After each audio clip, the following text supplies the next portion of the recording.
Hardcore lah. Memang alhamdulillah lah. Sebab betul-betul langgar sendiri. Betul. Memang start Tak ada guidance lah. Tak ada guidance. Oh gila. The moment yang mengubah everything lah. Tiba-tiba bila bini aku cakap, Alif Syukri, Datuk Seri Alif Syukri ada post kat Facebook dia, nak cari editor YouTube. So masa tu aku memang keen sangat nak buat YouTube ni. Tapi aku tak macam ni, aku nak belajar kat mana YouTube ni? Faham? Sebab tak ada dekat YouTube sendiri, tak ada Tak ada cara kelas, tak ada apa lah. Aku cari kelas, tak ada. Aku Aku cari short course, tak ada. Okay. Cakap kenapa orang tak nak buat YouTube lah kan? Masa tu tak expose sangat. Tak ada sangat. So okay, aku pun okay lah. Apply lah. Aku apply, aku pergi terus Wisma di Herbs. Okay, faham.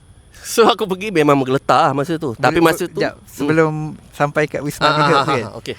boleh kau ceritakan momen masa interview dia ada tak?